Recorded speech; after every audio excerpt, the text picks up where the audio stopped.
Hello and welcome back to the County Chat channel. We are continuing on with our previews for the County Championship season, and we are going all the way through from last place finishes in Division 2 last year all the way through to first place finishes in Division 1 from 2025. Well, we're all the way up to second place finishes in Division 1, and that was Surrey in 2025. They had an excellent season but didn't quite get over the line, so we'll talk about their season last year and their season coming forward now this year.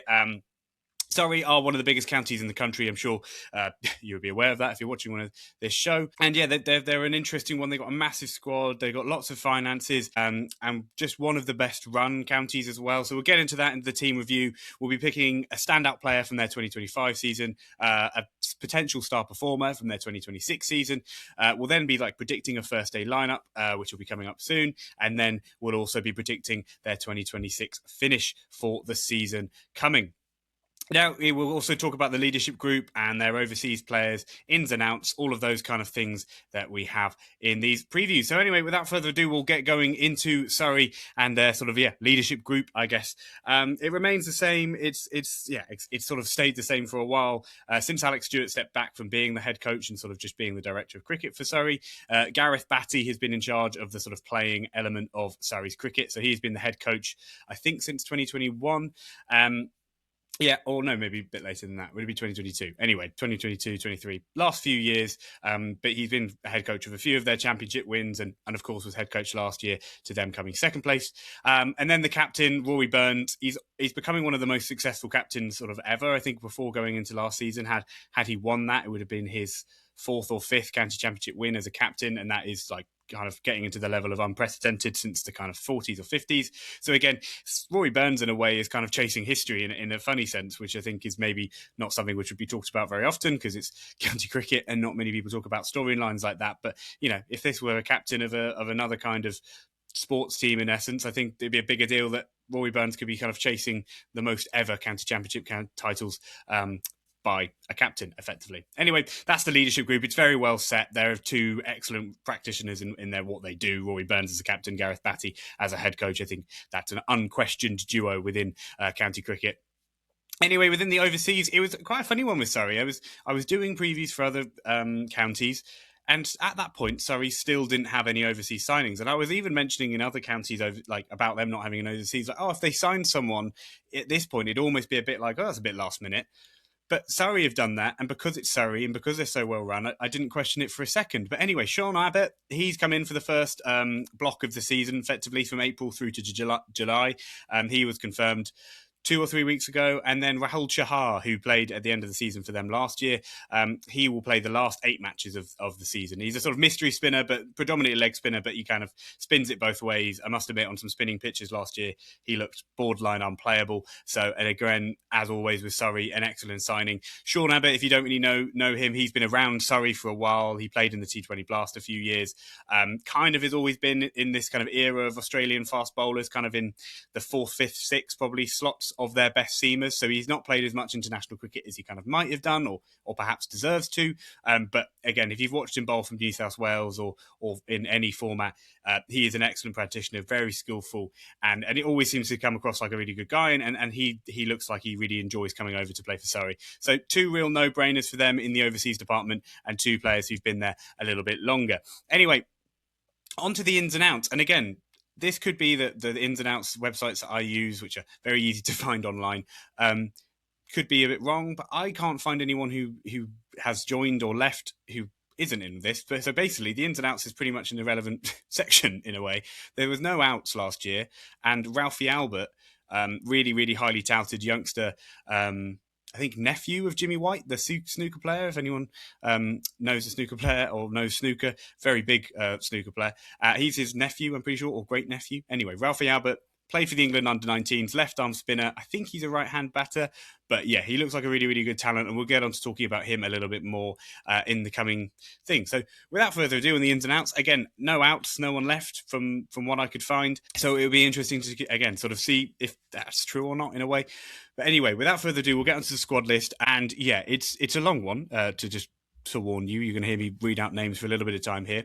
So for batters, you've got Rory Burns, Dom Sibley, Ollie Pope, Ben Folkes, Jamie Smith, Jason Roy, Nicol Garantler, Josh Blake, Adam Thomas. On to bowlers, you have Dan Worrell, Sean Abbott, Gus Atkinson, Jamie Overton, Matthew Fisher, Reece Topley, Tom Laws, James Taylor, Nathan Barnwell, Seb Stewart Reckling, Yusuf Majid, Alex French.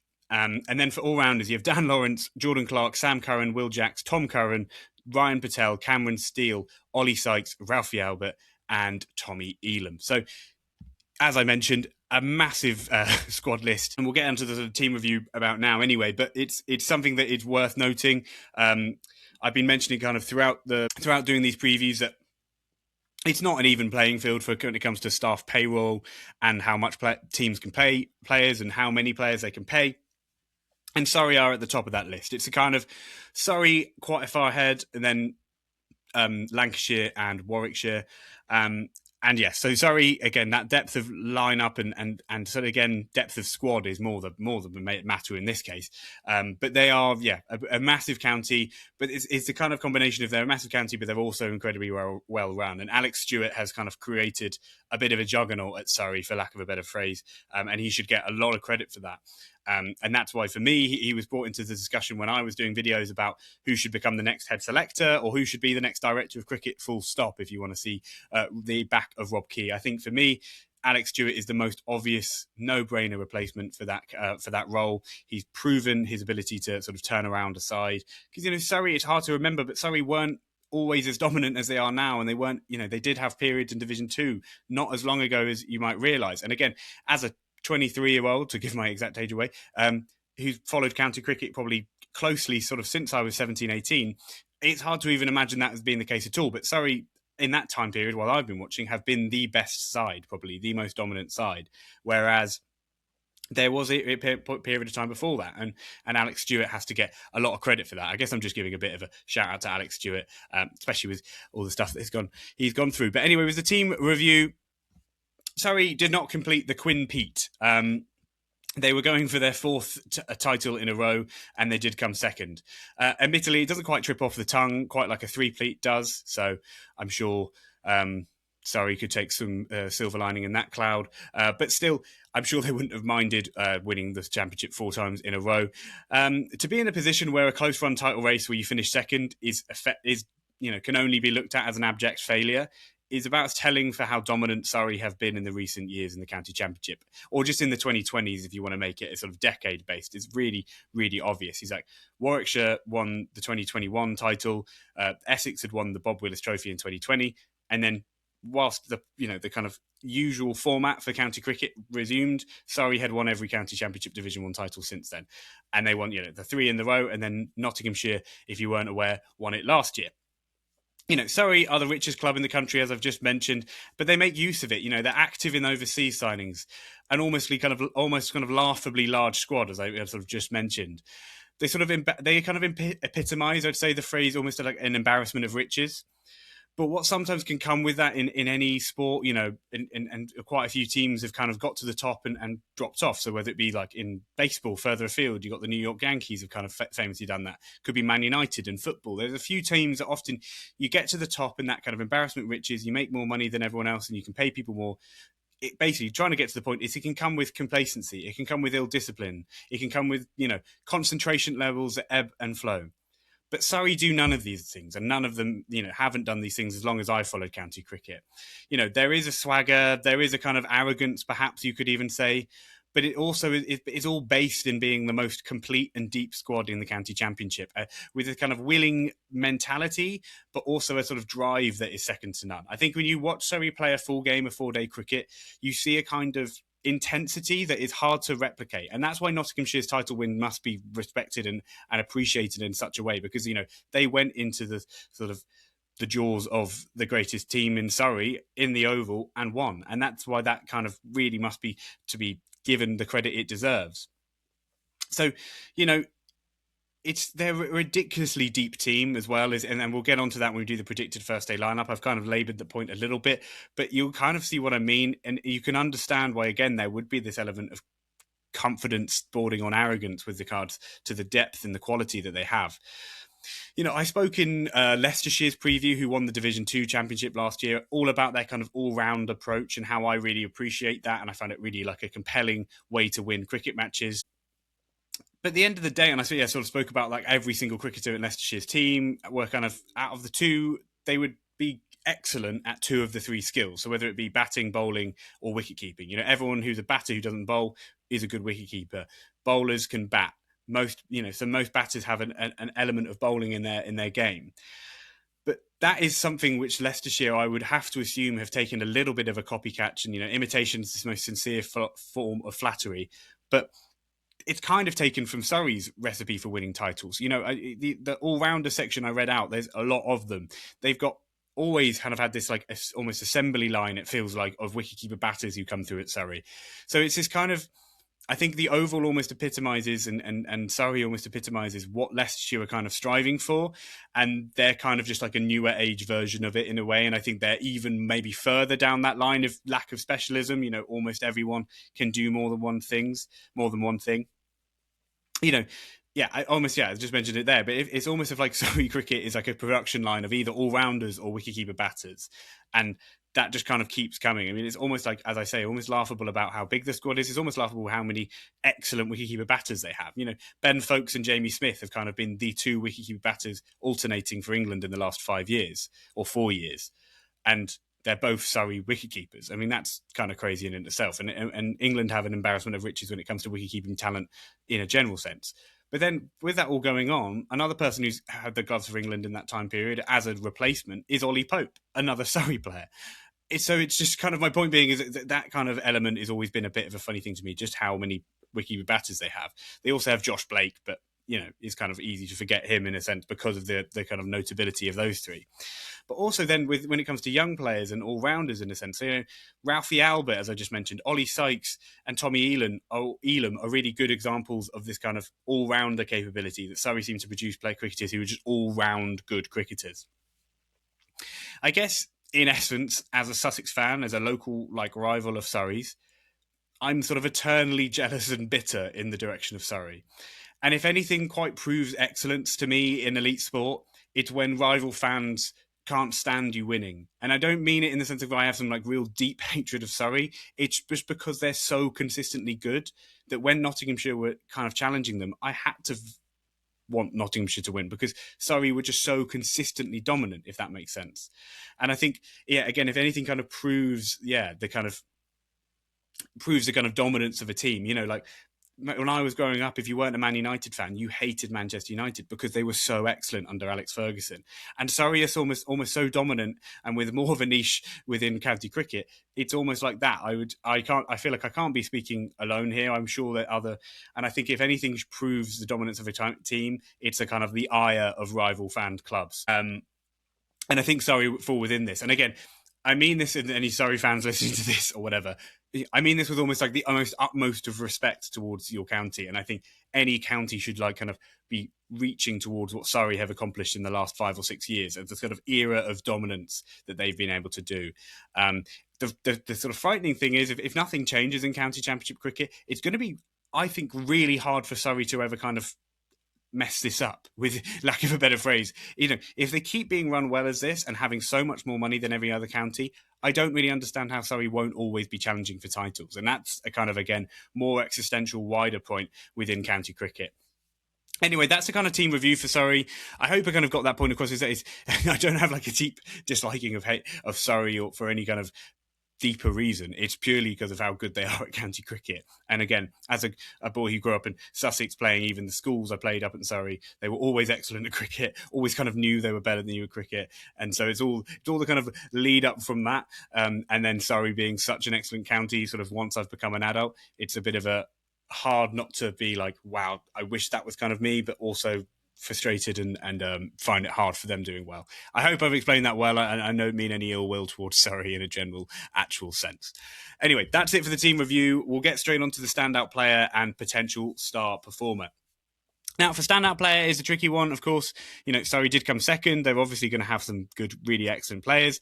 And they did have the highest run scorer in the County Championship Division 1. So therefore, you'd think, no-brainer. Wilf's going to give Dom Sibley, who scored 1,274 runs last year, excuse me, an average 60 as an opener. He's going to be getting standout player, no doubt about it. Now, if you couldn't tell from my tone, that's not where I've gone with it. I think someone else deserves a huge amount of credit, and I think Dom Sibley is so excellent at county championship cricket to me, and 1,000-run season has kind of become his norm. Now, don't get me wrong, he scored 1,274 runs. And not to take this away from him, and I feel like I've often ended up taking away from him. This is the reason why he shouldn't be the best player in the Surrey team, and so he's easily the second best player. But he did score 305 of those runs, which kind of pushed his season from a really good season to an excellent season on an incredibly flat pitch that Surrey scored 700 on. And again, I'm not taking away, he scored 300. That's an amazing achievement. I'm not taking anything away from that. I'm just meaning, to me, Dan Lawrence throughout the course of the season had as big of an impact on Surrey's winning, and not winning the title, but winning within the season because of his all-round ability. And maybe within these standout players, I've proven how much I value all-round ability. But I think in cricket and in county cricket seasons, if you can get a player who basically does two jobs for you, that's hugely valuable. And Dan Lawrence is exactly that, 922 runs with the bat, an average of 54.23. I'm also just realizing, I think his 178 might have also been in that 700. So I'm kind of, being a bit, what's the word? Disingenuous perhaps. But, strike rate going at 79.75. 200s, 550s. Now, this would all be alone quite a strong case to push Dom Sibley for it, batting from the middle order, scoring 922 runs. But this is all notwithstanding his bowling. And his stats weren't brilliant. Like, they weren't over the toply great. They were they were worse than someone like Matt Critchley's in the bowling department or other players like that. But at the end of the day, he bowled 246 overs, took 20 wickets at an average of 41. Economy of 3.35. But he had to bowl a lot of overs for Surrey on, again, what I'm mentioning, quite flat pitches that Surrey were playing on at the Oval. But again, as I've mentioned throughout these county championship things, flat pitches were a bit of a synonymous thing for the 2025 season, slightly because of how the bonus point system worked, slightly because of how the Kookaburra ball was used, or when the Kookaburra ball was used, maybe more to the point, and also partially, just generally how the county cricket season has been, how the ECB wanted pitches to be. And I spoke about that in the Hampshire preview, and how they, points deductions were given for basically any pitch, a lot of pitches which weren't really, really flat. And I think that's been general frustration from county cricket fans generally. But anyway, sort of getting lost in a tangent there. But Dan Lawrence had a brilliant season, and the standout player, I think, is not a no-brainer because Dom Sibley did so well. But Dan Lawrence is who I'm going with for standout player from 2025. I couldn't have done that in a more roundabout way. Apologies, but I think I was just trying to give Dom Sibley his flowers whilst also contextualising why I thought Dan Lawrence's season was overall more valuable. Now, for potential star performer, in a way, it was probably the hardest potential star performer I had to do within any of these counties. I know that sounds weird because it's Surrey. They have so many great players. They have so many great young players. It's almost because for a lot of these players who I think will play a lot of cricket, it would be disingenuous to give them a potential star performer. And again, within my own rules of the potential star performer, it's kind of meant to be a cricketer who maybe hasn't had that big year, and they could be about to have that year. And maybe as I've gone through it, because there's a few players I'm now thinking of who I've given potential star performer to who have had big years. I think as I've gone through it, that's more been my informed understanding of my own segment, I guess, is that it's better to be someone who you really don't expect almost to do too much, and they do. And that's a bigger sort of jump in value to me, if that makes sense. Anyway, without further ado, without all my waffle about why I found it hard to do a potential star performer for Surrey, the person I've gone for, and someone I mentioned I would talk about later more, it's Ralphie Albert. He went down and played in the Under-19 World Cup this winter, did very well in that, bowled very well in that. And he also, in his first-class match last summer, he scored 63 with the bat. He took 2 wickets at an average of 4.5. Admittedly, it was on a spinning wicket. But again, in your first-class debut, finishing with an average of 34 with the bat across your 2 innings, and finishing with an average of 4.5 with the ball, with an economy under 1 in your however many overs he bowled, looks like 11 overs he bowled, it's a pretty good place to start your professional cricket career from. Nothing has suggested from seeing him in the England under-19 setup that he couldn't be a really good option. And I think, again, he kind of fits what Surrey would need in a sense, because people like Will Jacks will be going in and out with England, IPL stuff, even Dan Lawrence you could see being in an England squad. So kind of what I see Surrey maybe needing, and Surrey having so much depth in so many positions, I think before Rahul Chahar gets here, a kind of batter who you could put from 6 to 8, but also bowl you really valuable overs of spin is a really valuable thing for Surrey to have and for them to be pushing on for that title. And I think Ralphie Albert can fit into that role really well. So I guess I'm just predicting Ralphie Albert to have a valuable year, and it could be that he plays 5 or 6 matches but does really well in those 5 or 6 matches, and that would still within my own, again, framework of it, be enough for it to be a good pick, if you will. Anyway, so the potential star performer for 2026, I've gone for Ralphie Albert. Anyway, we'll move on to the county championship stats and sort of looking at, how Surrey looked in 2025 and maybe what were the things that sort of drew them back from winning that title in an essence. So anyway, as you see here at the top, Dom Sibley, 1,274 runs, average of 60. An even slightly improved strike rate, which again might seem crazy to say it for 45.9, but again, when he scored that 305, he was pulling out some shots. You would have never dreamed of Dom Sibley playing as when he first sort of broke into the England team, say. Curtis Patterson came over overseas, and I think he's a good example of the kind of active overseas. Like, they just brought him over for like the end of the season, I think, last year. He did really well. We might never see him in Surrey colours again, but that's exactly what Surrey look for, is just instant value. Sam Curran had a good year with the bat. Sorry, Dan Lawrence already been spoken out, but of course he had a great year with the bat, as I mentioned. Sam Curran, in the games he played, did very well with the bat. Scored, I think that was his first class 100, which had been a bit of a long-awaited thing. Jamie Smith, again, when he played for Surrey, did very well, which feels a long, long time ago now. Will Jacks didn't play all that often, but scored 100.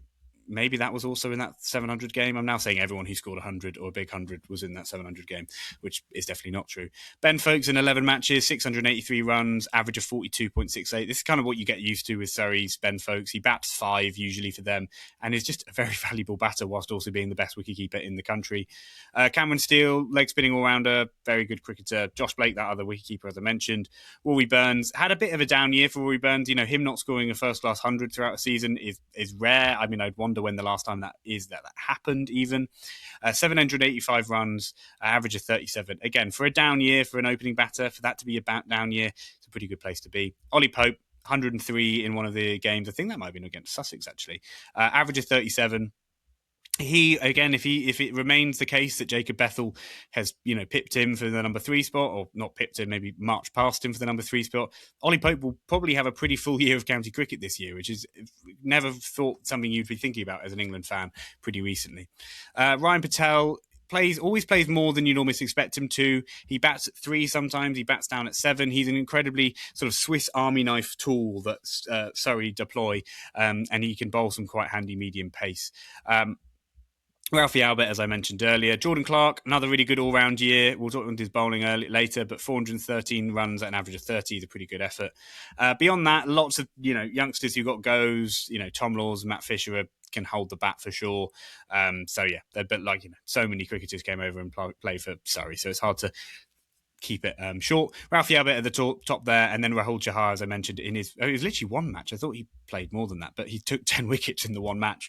I think that was against Hampshire, which kind of put Hampshire in the potential place to get relegated. Taj Kushal did well. Dan Worrell, here's the first guy who sort of played most of the season. 32 wickets at an average of 26, 2.79. I think some Aussies were playing tongue-in-cheek because he's now playing as a local player, that he is the best bowler in England with the bowling lineup we had down in Australia. People were saying we should have picked him. He is a brilliant bowler. He's a little bit long in the tooth, but for a fast bowler, but he's got a very repeatable action, very strong-bodied, and kind of remains kind of well available for Surrey throughout the season, and is a good kind of leader of the attack alongside a few others. But if you notice, the general premise of what I'm going to say is that effectively Surrey's bowling was probably the thing that slightly let them down last year. I think Surrey have usually had this kind of revolving door of fast bowlers so no one really ends up playing 14 matches, but everyone who comes in for those 5, 6, 7 matches or whatever it is, does really well. But if you see in this, there's a lot of players, again, as I mentioned, playing, having a few, 15 wickets, 20 wickets, 30 wickets. No one being that kind of workhorse leader of the attacks, taking lots of wickets. And that's kind of always been Surrey's premise. The issue is that usually when these players play, so Sam Curran, Gus Atkinson, Nathan Smith as an overseas, Jordan Clark, Matthew Fisher, that usually these kind of bowlers, Ryan Patel and Tom Laws, all of these guys, come in and do a lot better, if that makes sense. And I think that was the kind of issue for Surrey, is that their bowling didn't kind of carry them in the way they might have wanted it to, effectively. And you not even carry them, but just usually the Surrey's bowling is relentless, and they always seem to find ways to get those 20 wickets and win those matches. Surrey didn't do that as much in 2025. And I think if you weren't going to say it was all down to Notts just beating Surrey, the one thing I'd think Surrey would look back on and go, yeah, the bowling didn't quite stand up to the extent which we needed it to go on and win Division 1. But again, within all of that, the talent that they have within that team is quite remarkable, and within that squad is pretty spectacular. Generally, Surrey, I think, have one of the best teams and deep squads. I think the bowling, as I mentioned there, was the one limiter you'd say last year. Again, as I mentioned, it's hard looking at statistics in a kind of vacuum, because at the end of the day, you're taking out of the case, the places they were playing, the conditions they were playing in. And obviously Surrey play half of the games at the Oval, and the Oval is a pretty well-known, good place to bat. That's why I think they might go a little bit more spin heavy this year. Some players like Ralphie Albert coming into the team and having Rahul Chahar near the end of the season, and having players like Rahul Chahar near the kind of end of the season, it's the kind of cricketer that they would want to maybe build their team and focus towards. That kind of spin bowling element maybe near the end of the season, because the Oval often is a place which spins quite heavily. So whether or not they might lean upon that bit more, maybe be a little bit less heavy on the batting approach, because I think that would be their kind of defining characteristic of difference, maybe above Nottinghamshire, is I think their spin bowling is on another level, especially in the back half of the season when Rahul Chahar is there. Forgot to mention when we were looking at the statistics, but obviously the fact that Sean Abbott's coming is a really good stalwart for them to have for those first 8 matches of the season. So it'll be interesting to see the effect he has on the lineup, if he can be that kind of leader figure, if you will. Anyway, going to do the last bit of screen sharing, what we do here, and that is looking at the predicted first day lineup and the predicted 2026 finish. Now, hopefully this is all ahead of you. Now, the predicted first day lineup, actually, let's get across the elephant in the room. I do have Surrey finishing first this year. You might have kind of read between the lines in the team review, but I hope I kept it a bit more balanced. But to me, I think they are. It's going to be hard to deny Surrey twice, and I think in some ways they kind of will be on a bit of a revenge season this year. I think they were kind of looking at it with county cricket, and understandably in some senses, that they could just keep winning, and Notts kind of didn't come from nowhere, but they kind of took everyone, I think, a little bit off guard. So I think Surrey, I just see the depth they have, the players they have, their ability to sign an overseas for 2 matches, say, or for 3 matches, and pay him a good amount of money, and they come in, do well, and go, is a kind of a real luxury. They also just have such a deep squad. We'll get into the predicted first day lineup. We'll go back to sort of the 2026 finish in a way. But Rory Burns, Dom Sibley, to me, it probably is the best opening pair in the league. There's a lot of players you can put out to that, but I think if you go in consistency of runs and maybe the kind of ceiling versus floor, their ceiling and floor are about as close together as it gets, because I don't see Sibley or Burns ever really getting less than 800 runs throughout a season. And that is just a tip of the cap to just how excellent they are. Ollie Pope, I think, honestly, could have a full year at 3 for Surrey. And again, Ollie Pope's one defining attribute as a cricketer, you could argue, is maybe his dominance of domestic cricket. His ability to kind of raise to that Test cricket level has been questioned. He's been inconsistent. He's also scored one of the best hundreds in India you'll probably ever see by an England batter. But then in other senses, he's looked, quite frankly, incompetent for the Test match level. And incompetent's harsh, but that technique didn't seem to be up to the Test level. But what is true of Ollie Pope, and it's something you have to give a lot of credit for, because it's something we chastise someone like Zach Crawley for and all of these other cricketers, is that Ollie Pope, when he plays first-class domestic cricket, he dominates. He averages 50 usually. He averages, I would say between 45 and 50 consistently. So him having another year of a 14-match season, roughly, for Surrey, and just seeing what that looks like, I think Ollie Pope is talented enough that he could score 1,500. 1,500, maybe let's just go with that. And he could have one of the season that big. And I think that is, it's a big thing to say, but I think he's that level of talent that he can do, what Safe to Save did in Division 2 last year. I think Ollie Pope could do that, batting 3 for Surrey. And especially at the Oval, because his record at the Oval is ridiculous. Jamie Smith, I've got in their predicted first day lineup. He turned down like a replacement IPL contract. So again, I have a good feeling he will actually play in this fixture. 4 kind of just made sense to me, especially obviously he won't be keeping, given folks is behind him. It does mean that Dan Lawrence ends up batting incredibly low down. But again, who knows? Maybe James Smith won't bat that high. I don't know. Ben Foakes at 5 and wicketkeeper. Some argue still that he's the best wicketkeeper batter in England. I'm not in that camp, I must admit. I think he is an excellent option for England to have. I'd pick a few players before him personally, but Ben Foakes is excellent for Surrey and is exactly what Surrey needs in their middle order. He's a bit more diminutive, a bit more slower strike rate. And, his wicket-keeping, again, can never really be questioned or never gets called into question, and rightly so, because as someone who always says I don't know much about wicket-keeping, Ben Foakes is someone you can kind of look at, and it just seems like he's doing it really well. I know that sounds stupid. Maybe that's just because he makes it look easy, but I guess that in some ways is all I can go off. So yeah, who knows?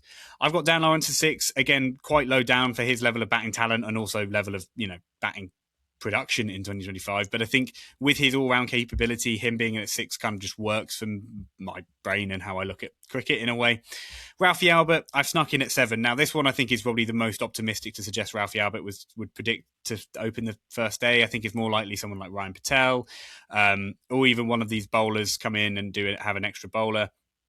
But Ralphie Albert, probably purely because I picked him as predicted player for 2026. But I think it's quite compelling to me, him being a right-hand batter, left-arm spinner, with Dan Lawrence as a kind of 2 spin options, and then you have 4 excellent seam bowling options. That bowling lineup would all of a sudden you'd be like, that's about as good as it gets in county cricket. And I think Ralphie Albert's spin bowling is that level to my eye, at least. Someone like Cameron Steele, who's been in that position before because he turns it the other way to Lawrence as a right-arm leg spinner. So yeah, it'd be maybe interesting to see who they actually go in that kind of other all-rounder spot. Jordan Clark is also good enough that he could bat up at 7 and then they could pick, say, Fisher or Laws or Topley, just to have an extra seam bowler if they think it's going to be nibbling around in early April, which it probably will be. And Jordan Clark is an excellent all-round cricketer. He's someone on any given season could be your standout player for Surrey, and I really like him as an all-rounder. I think he's an underrated all-rounder within county cricket. Same reason why Jordan Clark could go up to 7. Gus Atkinson could easily go up to 8. I mean, he does have a Test match 100. All credit to him. I think he's a really good bowler. I think he's quite easily overlooked at this point of his career after this Ashes tour, and I think a lot of bowlers are. But I think if you look at Gus Atkinson, he's got such a repeatable action, and he's got good skills, and he seems to just keep improving. I'm a big fan of his, simply put. Sean Abbott, again, incredibly low down. That's kind of what I mean, is that you could put in any of these bowlers here and have Jordan Clark up at 7, Atkinson at 8, Sean Abbott at 9, because Sean Abbott is probably too good of a batter for 9, let alone 10, if to be honest. So it'll be interesting to see what they go with in that front. Dan Worrell at 11, he's just an excellent practitioner, excellent bowler, and this bowling lineup is something I can believe in a lot. Now, with this, for every other team, I've done about 2 or 3 players. The reason I did 9 was just to kind of make the point of just how ridiculous the depth is. These 3 all fall within the category of all-rounder. These 3 all fall in the category of bowler. These 3 all fall in the category of batter. So the idea being that basically, players can come and go, but the level of depth that they have is another reason why I think they're to finish in first is something I would predict, because they're just so consistent and they're so deep in just how they play or how they can play. So anyway, that is all for Surrey and their sort of predicted first day lineup and their predicted 2026 finish. Anyway, that's kind of it for the Surrey preview. I hope you've really enjoyed. If you've watched all the way, make sure to smash a like, smash a comment, whatever it might be. If you're a Surrey fan and have got anything to say, make sure to drop a comment. As I mentioned, drop ratings if you're watching on Spotify or Apple Podcasts. Anything else, obviously, do feel free. Make sure you're following if you're not following on Spotify and Apple Podcasts especially, and subscribe if you're new and you're on YouTube. On YouTube, there should be the playlists for the other previews coming up here, so you can check out some maybe other counties you might be interested in. We've only got one more after this, but this is the penultimate preview, and that has been Surrey. I hope you've really enjoyed. It kind of ruins who might be second place, but yeah, Surrey in at first place for my previews and my predicted finish in 2026. Anyway, that's that. Thank you so much for watching. If you've had a day, I hope you had a great day. If you've just starting your day, go and have a great day. Anyway, it's been me, the County Chat, and I appreciate you guys. I'll see you all very, very soon.